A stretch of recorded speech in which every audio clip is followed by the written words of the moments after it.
Namaskara.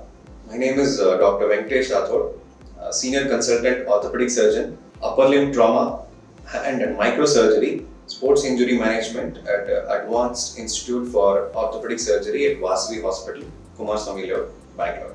So, this is the hospital where I work. It's a wonderful infrastructure, and I'm really proud to say that we have established a brilliant department of orthopedic surgery headed by stalwart Dr.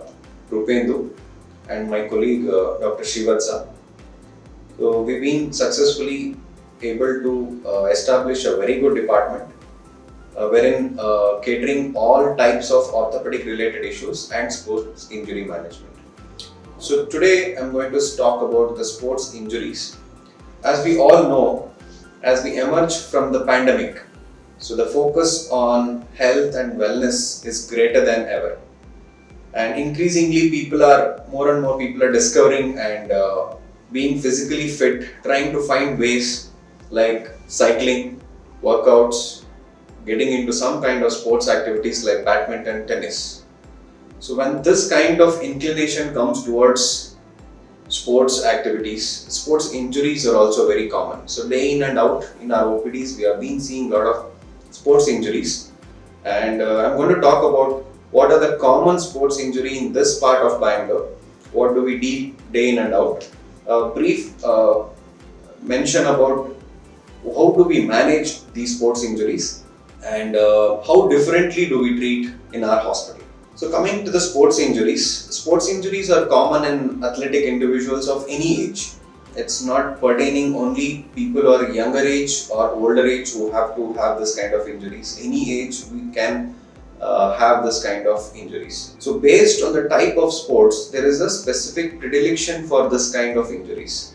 Say for example, javelin throwers have injuries of the elbow very commonly. Footballers have common injuries in the knee, and swimmers have common injuries in the shoulders. So likewise, when you have a common type of sports injuries, so there is a predilection due to a certain sports activities. And the knowledge of biomechanics in these kind of sports injuries and understanding thoroughly what exactly is the mechanism of injury plays a vital role in managing these injuries. So imagining these kind of injuries to be treated in a isolated centers is out of question. It requires a multidisciplinary approach wherein there is culmination of lot of other departments which usually were successfully established in Vasavi Hospital. So coming to common injuries, what we encounter in day-to-day practice, commonly around the shoulders, elbow, wrist and hand. So I would talk only about the upper limb injuries, which is my area of interest, and just few mentions about the lower limb injuries. As you can see, the shoulder injuries can range from acute traumatic dislocation. There could be a shoulder dislocations which can come anterior dislocation or a posterior dislocation. There can be injuries to the collarbone. There can be injuries to the structures inside the shoulders. When you see a shoulder joint, it is formed by these bones, wherein the socket and the ball joint. The socket is really small compared to a hip joint. The socket is made a little bigger or maybe exaggerated by a rim surrounding that area, which is called as a glenoid labrum. So this is a very important structure when it comes to a sports injury, wherein there is a very commonly injured structure, especially throwers, cricketers, footballers, as well as people who do a javelin throw. So as you can see in the picture that the socket is really deepened out because of the rim which is attached to the bone, and there are muscles in and around the area.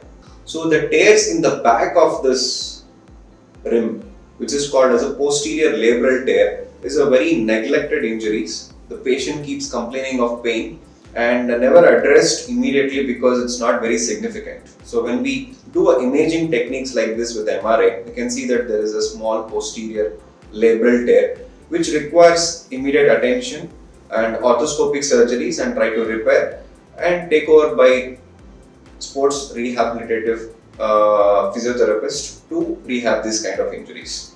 Similarly, the because of the repeated throwing activities or repeated overhead shots like played in badminton or in tennis, the people tend to stretch the front part of the shoulder and contract the posterior part of the shoulder, that is back of the shoulder, because of which the range of movement is really restricted. So as you can see in the picture, that this person's movements on the left side is good, but the right side there is a restriction. This happens because of contraction of the capsule, what we call it as a capsule on the back part of the shoulder, and stretching of the capsule in the front part of the shoulder. So just going ahead and putting the arthroscope and trying to clean out the posterior capsule or release the posterior capsule itself will give him a good range of movement.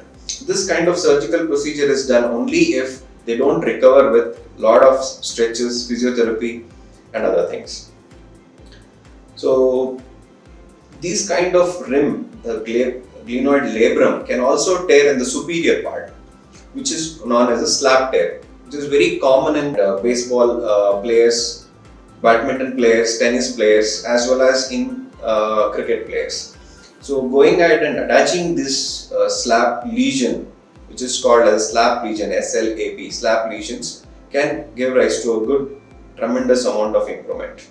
So in people who actually do weight training, like for example gym trainers and people who are working out with heavy weightlifting trainers, competitive level bodybuilders, in these patients, they develop something called as a distal clavicular osteolysis. Their outer end of the collarbone gets dissolved or maybe becomes soft and leads to formation of lot of osteoarthritic changes in the acromioclavicular joint. So these patients do well when they stop doing weightlifting, but ultimately they land up with osteoarthritis of the joint nearby.